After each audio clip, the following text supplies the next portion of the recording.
Segundo de Reyes, capítulo 13, versículo 14 en nuestras Biblias. Eso es. Vamos a ir despacito desde el versículo 14 en adelante estudiando esta porción que tiene un milagro, que yo me atrevería a decir que es el milagro más raro de toda la Biblia. Pero bueno, vamos a ir despacio. Estamos en segundo libro de Reyes, capítulo 13 y versículo 14. Si puedes darme la letra en grande, por favor, sería mejor. Eso es. Estaba Eliseo enfermo de la enfermedad de que murió. Y descendió a él Joás, rey de Israel, y llorando delante de él dijo: Padre mío, carro de Israel y su gente de a caballo. Vamos a pedir la bendición del Señor. Padre, qué bendición el estudio de este profeta. Gracias por las enseñanzas que logramos percibir de la vida de este siervo tuyo. Al llegar, Señor, al final, casi al final de estos estudios, oramos para que nos permitas regresar a echar un vistazo a estos estudios y reflexionar acerca de todas estas verdades maravillosas que encontramos en la vida de uno de los profetas más grandes del Antiguo Testamento. Te damos gracias en el nombre de Jesús. Amén. Me regala un poquito de aire, por favorcito, amados. En el último estudio de la vida del profeta Eliseo, el estudio se llamaba ¿Qué hizo llorar a Eliseo? Desde la última conversación que tuvo Eliseo con Hazael, algunos deben de recordar, los que estuvieron acá presentes o los que escucharon. Hazael fue el siervo que terminó matando al rey de Siria para coronarse él mismo rey. Se le quedó viendo a los ojos Eliseo, ¿se acuerda de esto? Hasta que se ruborizó Hazael y le dijo: ¿por qué me ves así? Y Eliseo le dijo: porque vas a hacer grandes maldades al pueblo de Israel. Desde ese momento volvemos a ver al profeta Eliseo nada más en el capítulo 9, donde aparece una sola vez su nombre, dando instrucciones para coronar a Jehú como el rey de Israel. Y desde el capítulo 9 del segundo libro de Reyes no volvemos a ver más a Eliseo hasta este pasaje de la Escritura que nos habla acerca de su muerte. La muerte de Eliseo fue más bien un evento muy significativo en la historia de Israel, porque marcó el fin de una era de lo que conocemos como el liderazgo profético y la transición a una nueva generación de profetas. Después de Eliseo tenemos a los grandes profetas, lo que se conoce como los profetas mayores. Tenemos a Isaías, Jeremías, Ezequiel, Daniel, que bajo ningún punto de vista se comparan ni con Elías ni con Eliseo. Y después de eso los profetas, los 12 profetas menores, desde Oseas, Joel, Amós, Abdías, Jonás, Miqueas, Nahum, Habacuc, Sofonías y Zacarías a Malaquías. Y bueno, entonces la muerte de Eliseo pues da paso a esa nueva generación de profetas. El ministerio del profeta Eliseo tuvo un impacto verdaderamente profundo en el pueblo de Israel, y no solamente en Israel, sino en naciones vecinas, porque usted debe recordar cómo aún el rey de Siria tenía respeto hasta cierto punto por este hombre, y vieron milagros increíbles hechos. Por supuesto, todos estos milagros los hace Dios, pero utilizó al profeta Eliseo para esto. No se sabe exactamente a qué edad murió el profeta Eliseo. Estudiosos, algunos creen que murió a los 70 años, otros creen que más o menos a los 90 años de edad. La próxima semana, con la ayuda del Señor, vamos a terminar el estudio de del profeta Eliseo, haciendo una comparación entre el profeta Eliseo y nuestro Señor Jesucristo. Versículo 14, versículo que tenemos ahí enfrente. Estaba Eliseo enfermo de la enfermedad de que murió. Y bueno, es el camino que llevamos todos, hermanos. Es por demás hablar acerca de esto. Y yo insisto que debemos prepararnos para esto. Últimamente, y es probable que sea naturaleza humana el hecho de no querer partir. Pero vamos a partir un día. Y a veces el problema que logro percibir en aquellas personas que se encuentran en la última parte de su vida no es tanto entender lo que está pasando, sino aceptar lo que está pasando. Hemos vivido para Dios, hemos servido a Dios, pero todos tenemos una fecha de expiración, todos, unos antes que otros. No sabemos cuándo. La verdad le digo, no sabemos cuándo, pero hay que estar preparados para ese momento. Y otra situación que he considerado últimamente es el hecho de que no podemos molestarnos con Dios. No podemos ponernos al tú por el tú con el Señor. Pues vea, pero si yo te he servido, pero si yo he hecho esto, pero si yo he hecho aquí, pero si yo he hecho allá, pero si yo he sido una buena persona. Porque al final del día Dios te va a decir, eso quiere decir, ¿y? ¿Me explico? Entonces yo creo que es simple y sencillamente el hecho de volver a ver atrás y decirle, Señor, bendito sea tu nombre. Ahora, sin lugar a dudas que podemos tener perspectivas completamente diferentes con relación a la muerte, con relación a la enfermedad terminal, porque lo que le pasó a Eliseo en este versículo es una enfermedad terminal. En mi caso, cuando yo pienso en esto, yo le digo al Señor, Padre, Barenca, me acaba de escribir Barenca y me dijo, pastor, gracias a Dios que le sirve desde 1979, me dijo. Y yo les contesté y le dije, 17 de junio. Entonces, desde esa fecha que yo conocí al Señor, hermano, en el mes de junio. Yo me estaba bautizando en noviembre, pero el Señor me agarró de una manera que yo me enamoré del evangelio. Pero me enamoré del evangelio de una manera increíble. No, hombre, sí, los primeros días, ¿verdad? Me pegó el fútbol. Me pegó porque me gustaba, me encantaba. El día miércoles eran los partidos. Yo quería ir a ver los partidos. Yo iba a ver, hermanos, yo iba a ver los entrenos de mi equipo. Y no me dejaban entrar para colmo. Entonces parecía gato allá afuera, viendo, agarrado de la baranda, viendo a los muchachos haciendo sus ejercicios. Y luego resulta que los cultos eran miércoles. Entonces eso me costó un poquitito. Pero de ahí no. De ahí escuché yo que el pastor dijo, mire, si usted ya recibió a Cristo hay que bautizarse. Y dije yo, hay que bautizarse, hay que bautizarse. Y ya comencé a preguntar, ¿y cuándo? ¿Y cómo es el asunto? ¿Y cómo está la cosa? ¿Ve? Y me bauticé. Y antes de eso el pastor había dicho de que en noviembre, fíjate, de junio para noviembre, en noviembre comenzaban las clases del seminario. La primera clase que se impartió, la historia del cristianismo, que la impartió el hermano Alberto Macís, que ya está en la presencia del Señor también. Bueno, ya están viejos ustedes. Y me metí a la clase de seminario. Noviembre. No, hombre, y en enero ya estaba en casa de oración. Y es decir, yo le he dicho a mi Señor, ¿verdad? Si llega el día, por lo menos yo te serví.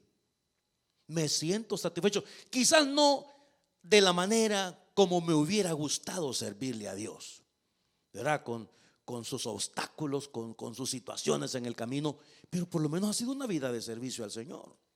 Yo nunca me he tomado una vacación. Cuando digo una vacación en el sentido de decir, mira, fíjate que en los próximos 3 años, ¿verdad? Voy a ver qué es lo que hago. Pues nunca, desde que conocí al Señor hasta la fecha. Entonces la perspectiva puede ser diferente. Yo no sé qué es lo que usted le pueda decir a Dios a la hora que ya usted esté cerca de irse. ¿Qué le va a decir a Dios? Señor, tú sabes que, pues sí, tú sabes, ¿verdad? ¿Qué? Que te he servido, que te he amado, que yo he puesto mis dones al servicio tuyo, que yo he sostenido la obra del Señor, que yo he hecho aquí, que yo he hecho allá. O sea, ¿qué le va a decir, pues? Y eso, sin lugar a dudas, que hace una inmensa diferencia.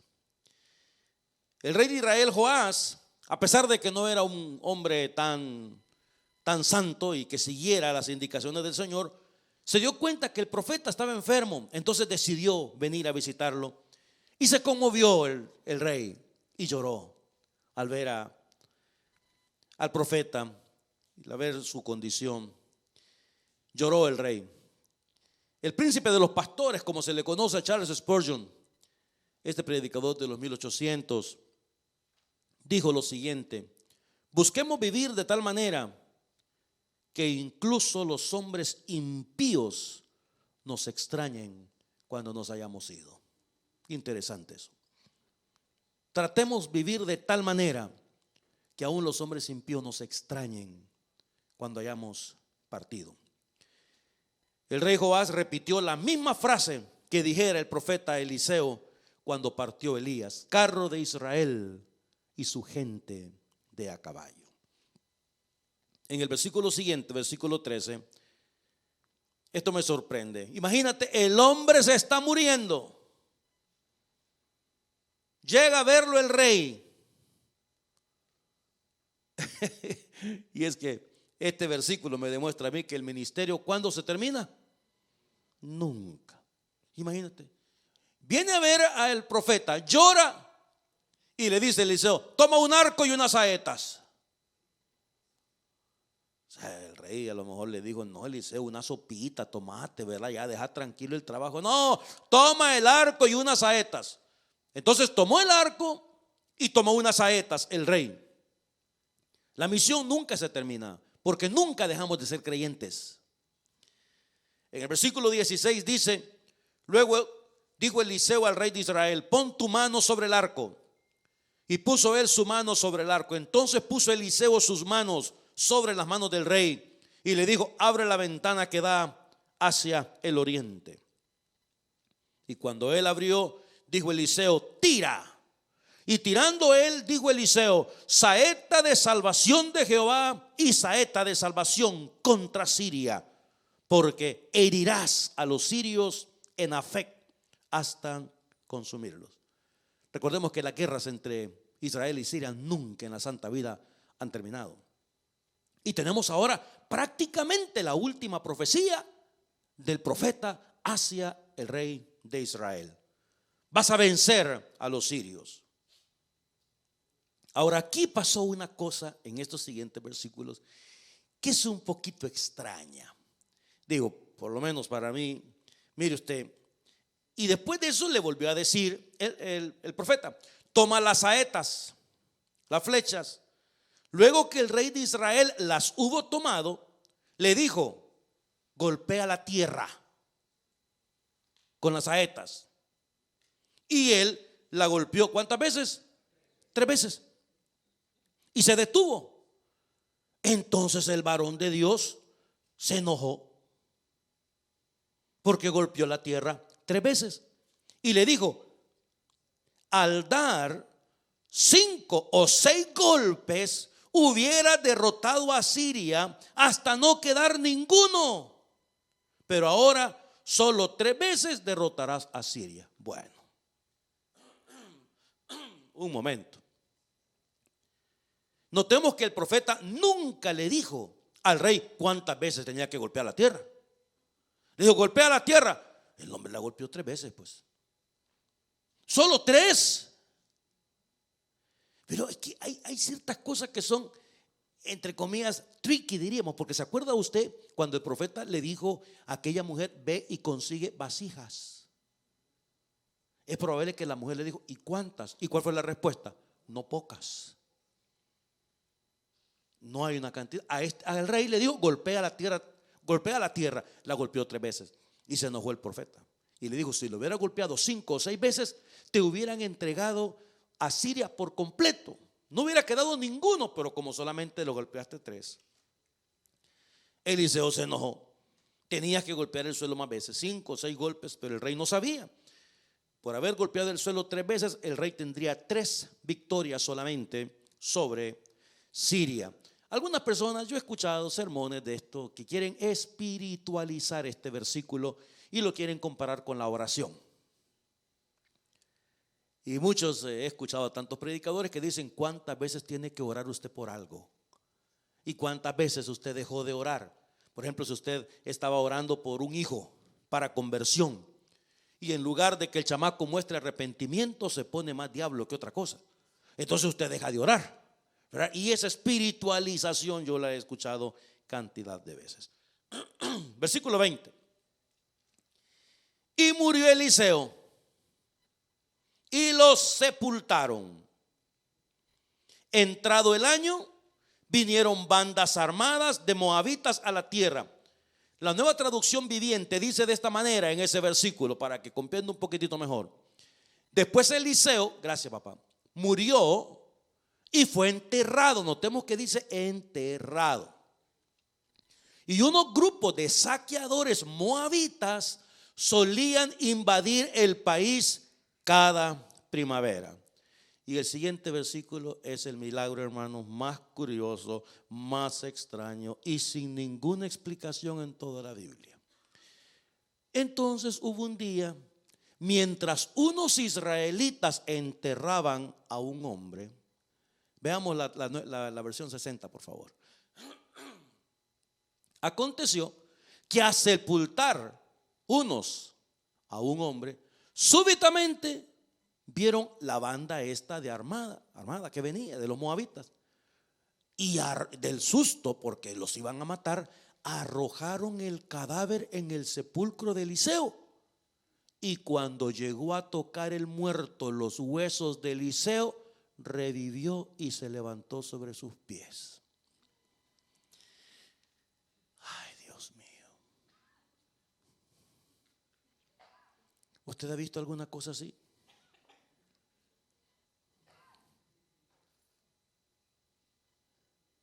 ¿Qué pasó aquí? ¿Ok? Imagínense. Ahora, es que yo digo, a mí lo que me hubiera encantado saber qué fue lo que pasó con esos cuates que llevaban al muerto. Dígame. Y acuérdese el tiempo que tomaba en el velorio y bueno, no los tiraban así nomás, los envolvían. Lo habían llorado con las plañideras, habían hecho gran relajo porque obviamente estaba muerto. Ahí estaban los huesos de Eliseo. El muerto toca los huesos y resucita usted. Yo ya me imaginé todo. Ya le di vuelta a todo. Yo no sé si estaba en una fosa el hombre y comenzó a gritar, ¡eh! Imagínese usted. ¡Eh! Estoy vivo. Imagínense los que lo llevaron a enterrar, que dijeron, que no es la voz de fulano. Yo creo que sí. Vengan, regresen.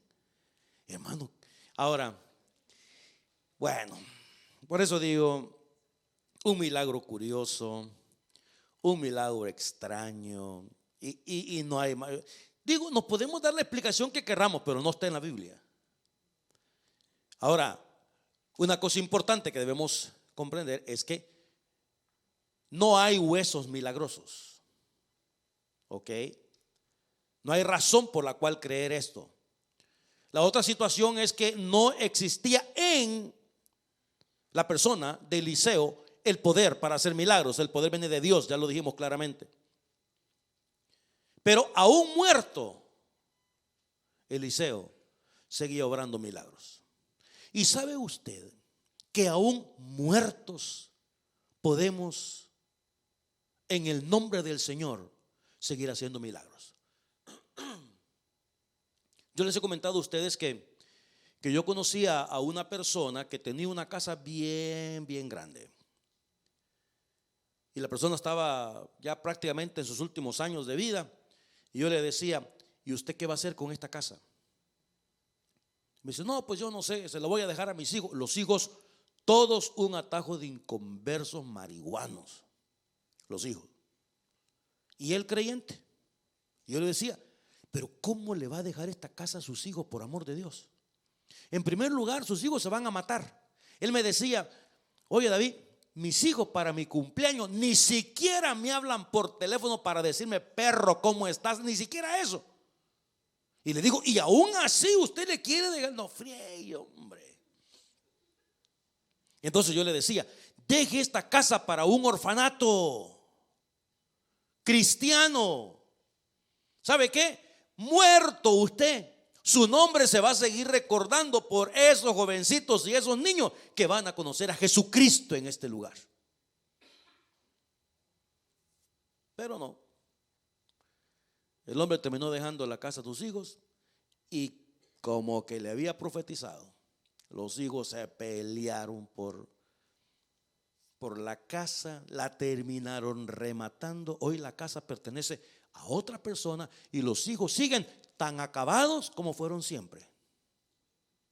Tan acabados como fueron siempre.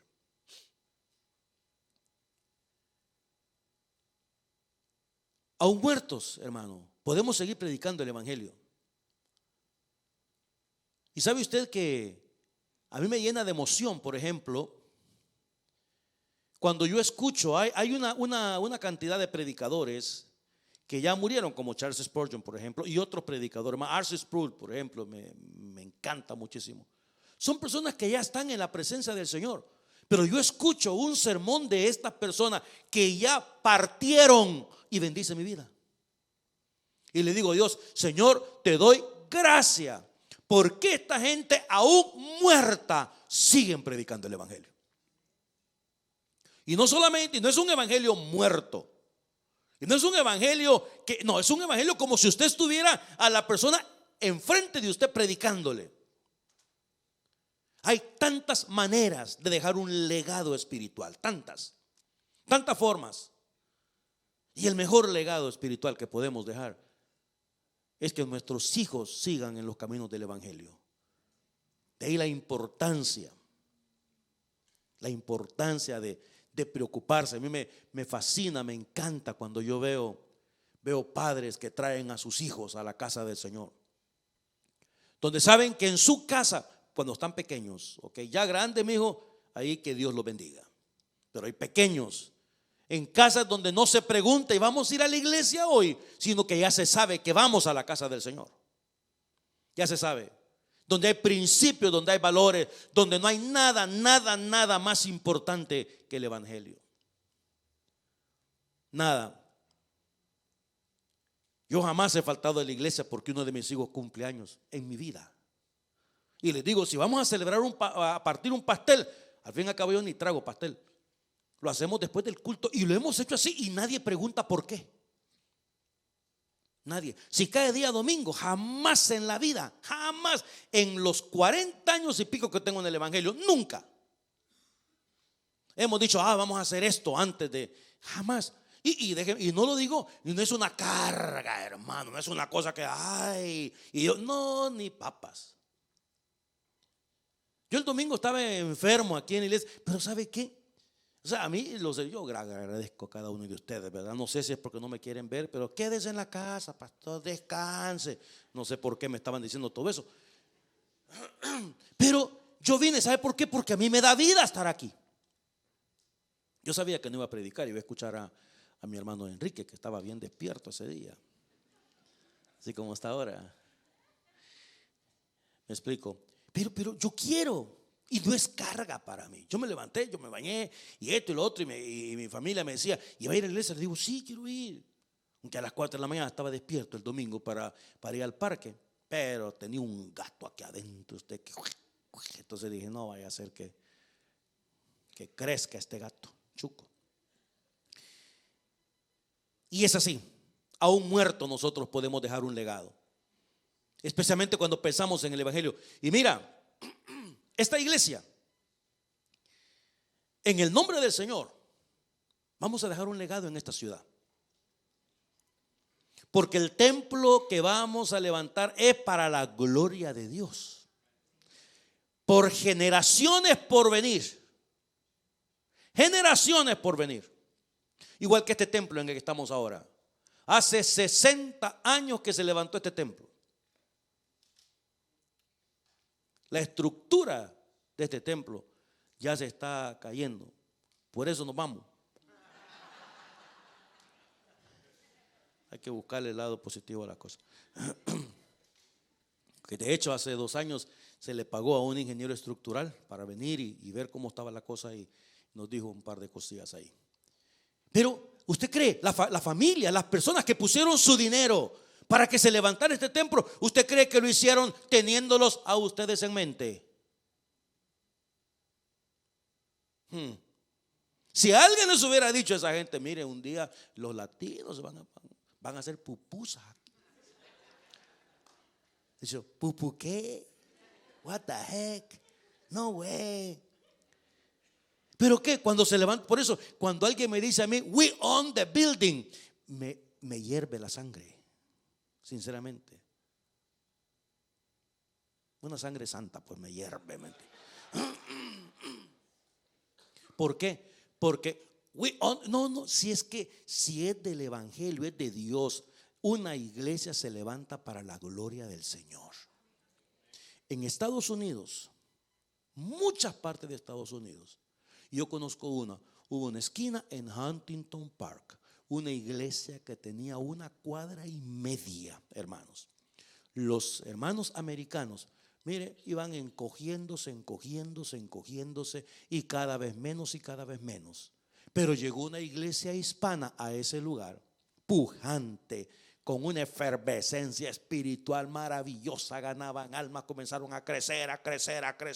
Y un día los llamaron a una reunión y les dijeron, les vendemos el edificio. Y se afligieron los hispanos. Y dijeron, el problema, dijeron los americanos, es que creemos que ustedes no lo van a poder pagar. Y dijeron los hermanos, ¿y cuánto quieren? $1. Porque por ley hay que ponerle un precio. $1. 1 cuadra. ¿Por qué esa mentalidad de reino? Ya estaban muriendo para comenzar los viejos. Y entonces dígame usted, es que mire, ¿sabe usted que hay leyes que me han dicho a mí aquí en Canadá? Y esta semana que viene, Dios mediante, me voy a reunir con un hombre que es experto en estas cosas. Pero a mí me han dicho que la membresía de una iglesia, por ejemplo, pueden llegar hasta 15. Y que si hay menos de 15 personas, porque una pregunta es quién es el dueño del edificio. En este caso los canadienses dicen nosotros somos los dueños. Sí, pero tienen 1 año de haber llegado. ¿Cómo van a ser dueños de algo que se levantó hace 60 años? Pero así son las cosas aquí. Ni siquiera la fellowship es dueña del edificio. Entonces dicen que hay personas que, por ejemplo, usted es miembro de la iglesia, usted necesita en 1 año asistir por lo menos 1 vez a la iglesia para seguir siendo miembro. Y sabe usted que hay gente que asiste 1 vez al año a su congregación nada más para seguir siendo miembro, porque saben que el día que esa congregación llegue a menos de 15 se puede vender la propiedad y se dividen el dinero entre los 14 que han quedado. Membresía, pues, porque si es un grupo, ¿quién es el dueño? Dígame usted. Ahora, hoy en día se pueden cambiar una serie de factores, una serie de situaciones. Pero es así, las cosas se levantan para gloria de Dios. Y levantamos un legado. No, esto es mío y yo prefiero aquí que hayan 5 personas, pero no vamos a compartir el edificio con nadie más. Las cosas no son así. Resumen de la vida del profeta Eliseo. Eliseo significa Jehová mi Salvador. Dios le dijo a Elías, ungirás a Eliseo por profeta en tu lugar. Recuerde, Dios le dijo a Elías. Es decir, es Dios quien se encarga de llamar a las personas. Y pasando Elías por delante de él, deben recordar ustedes que le echó el manto encima. Y recordemos que Eliseo no era pastor. Eliseo no era profeta, no era ningún predicador. Eliseo era un agricultor y estaba trabajando en la tierra. Se menciona que tenía 12 yuntas de bueyes. Dejó los bueyes, vino corriendo en pos de Elías y le pidió un favor. Le dijo: te ruego, te pido que me dejes ir a besar a mi padre y a mi madre, y luego te seguiré. Y Elías le dijo: dale. Y estaba tan contento del llamado que Dios le había hecho que mató un buey, ¿se acuerda? Y le dio de comer a todo el pueblo. Después dice la escritura que se levantó y fue detrás de Elías, y luego dice: y le servía. Eliseo reconoció el sacrificio del ministerio al dejar a sus padres y seguir al profeta Elías, porque el ministerio requiere de sacrificio, mi hermano. El ministerio, créame, requiere de sacrificio. Al menos que una persona venga a heredar un ministerio ya establecido. De lo contrario, comenzar una iglesia requiere de sacrificio. Yo no conozco un pastor que no haya dejado su vida en una iglesia y que la iglesia esté vibrante y creciente. No lo conozco. Hay que entregarse en cuerpo y alma, y eso es sacrificio. A Eliseo se le reconoce porque pidió una doble porción del espíritu de Elías para poder hacer lo que Elías había hecho. Dijo Eliseo: necesito una doble porción de lo que el espíritu te ha dado a ti. Recordamos a Eliseo por muchos milagros, como por ejemplo aquellos muchachos que le faltaron el respeto. ¿Y cómo le gritaron? Calvo, calvo. Y Eliseo los maldijo. 42 muchachos, dice la escritura, que fueron destrozados por osos. Bueno, si los destrozaron fueron osas. De hecho, es osas, como dice en el original. Recuerda que sanó las aguas de Jericó, multiplicó el aceite de la viuda, profetizó un hijo para una familia sunamita y posteriormente resucitó a ese mismo muchacho.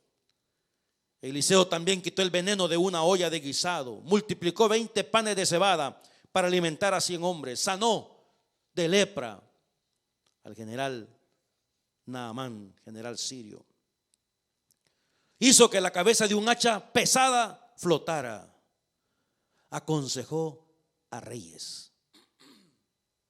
Abría y cerraba los ojos de la gente, ¿se acuerda?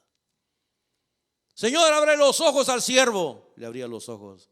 Señor, ciérrale los ojos a este ejército. Y se lo cerró, ¿se acuerda? Un ejército completo, y lo llevó hasta Samaria. Y estando en Samaria dijo: ahora ábreselos.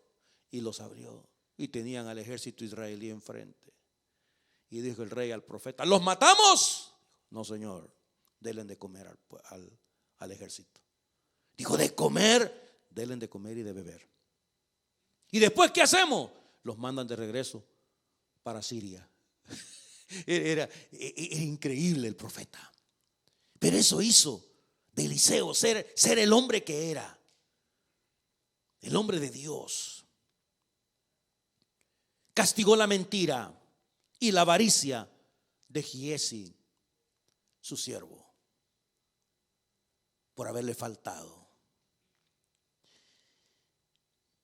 Además de eso, Eliseo tenía una cualidad que hoy en día yo pienso que es muy valiosa. Eliseo no era una persona que andaba detrás del dinero. Y déjeme decirle, hermano mío, que esto es así.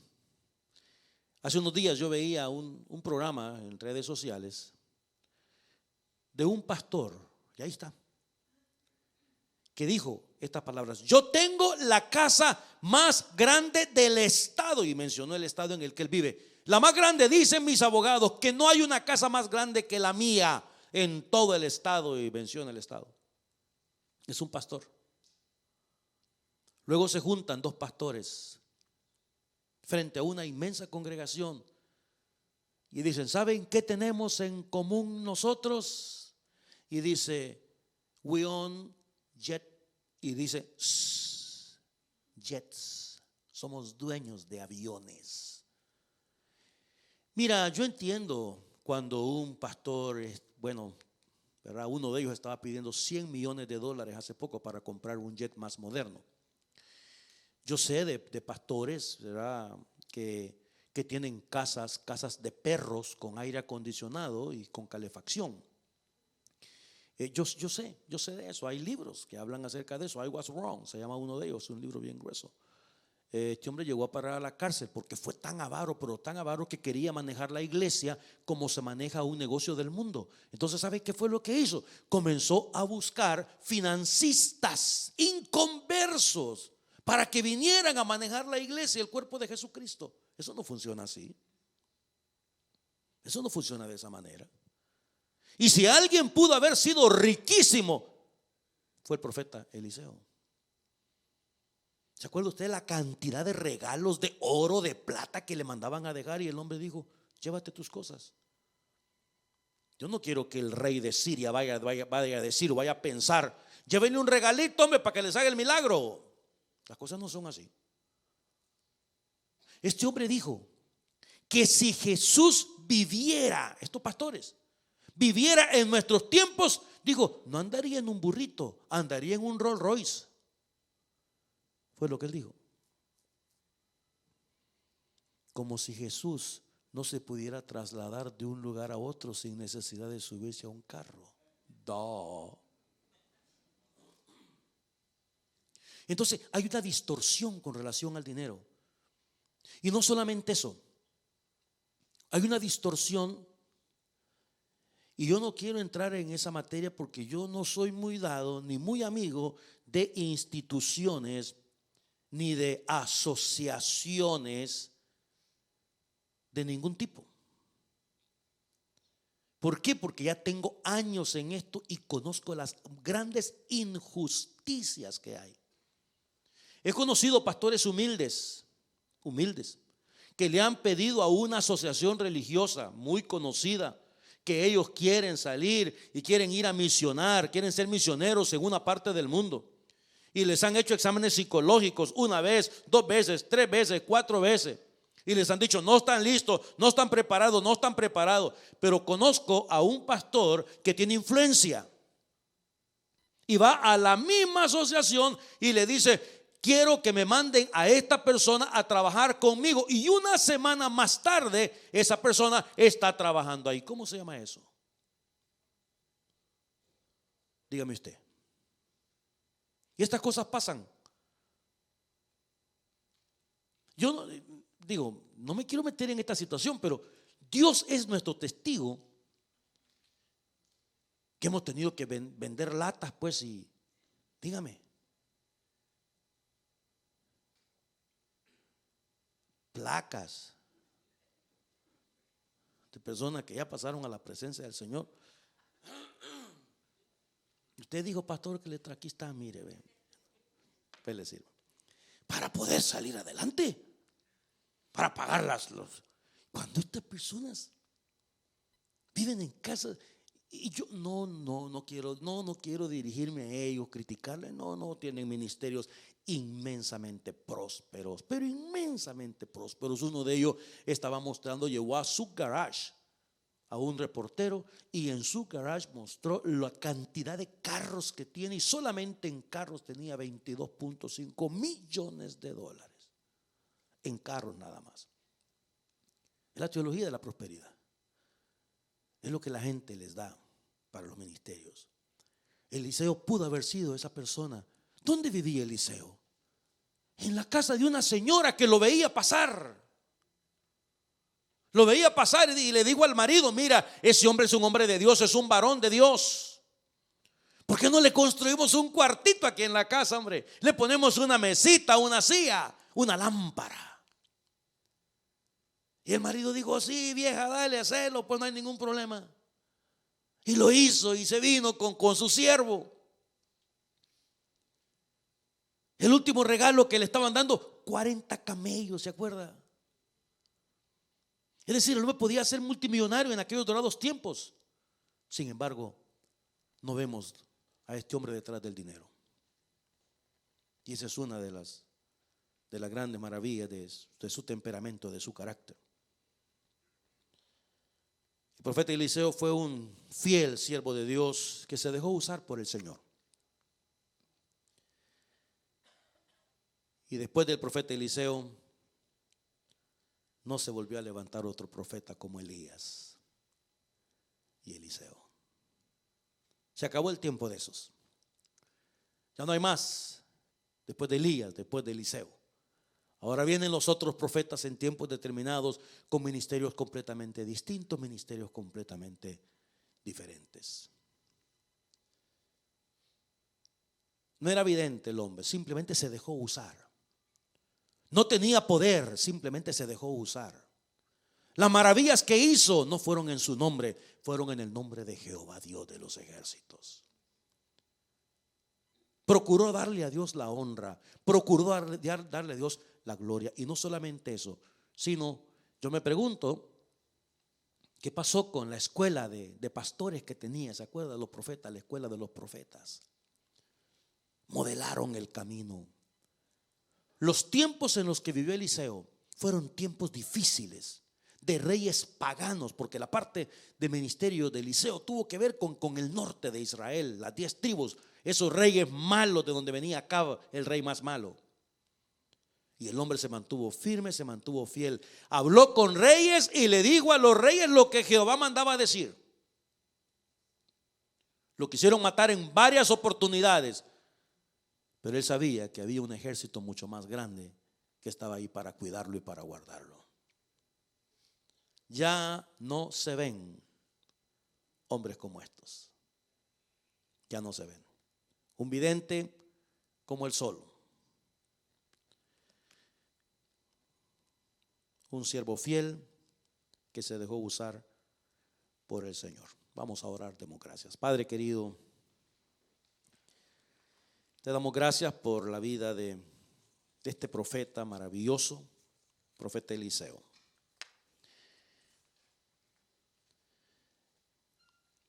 Tantas cosas, Padre, que nos muestras a través de la vida de este hombre y cómo tú quieres usarnos, Padre. Permite que podamos amarte, que podamos buscar tu rostro, buscar tu corazón, Padre, a través de nuestra vida.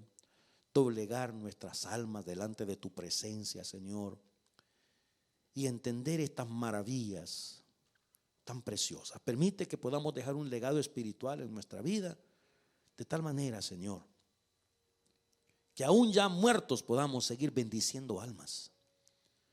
Personas puedan reconocerte, Señor, por lo que fue la vida de fulano, la vida de mengano, por haber dejado instrucciones maravillosas que honran y exaltan tu santo nombre. Entendemos por tu palabra que nuestras vidas van a dejar un legado santo o un legado pecaminoso. De cómo seremos recordados. 3000 años más tarde estamos hablando de este profeta, hablando de su legado, hablando de su amor por ti, de su fidelidad, de cómo se dejó usar 3000 años más tarde. ¿Cómo seremos recordados, Padre, el día que ya no estemos acá? Permite que podamos doblegar nuestras almas delante de ti y hacer tu santa voluntad. Mientras todos oramos, si usted nunca antes ha recibido a Cristo en su corazón, pero usted quisiera hacerlo en este día, yo le invito donde está a que repita esta oración conmigo y le diga al Señor: Señor Jesús, te pido perdón por mis pecados. Reconozco lo que hiciste en la cruz del Calvario y en este día te recibo como el Señor y Salvador de mi alma. Gracias, Señor Jesús, por morir por mis pecados, por entregar tu vida para que yo encuentre salvación. Si usted hizo esta oración, queremos animarle a crecer en el conocimiento de Dios y su santa y bendita palabra. Padre, bendice nuestro regreso a casa en esta noche y ayúdanos a reflexionar acerca de estas verdades maravillosas de estos grandes siervos tuyos. En el nombre del Señor oramos.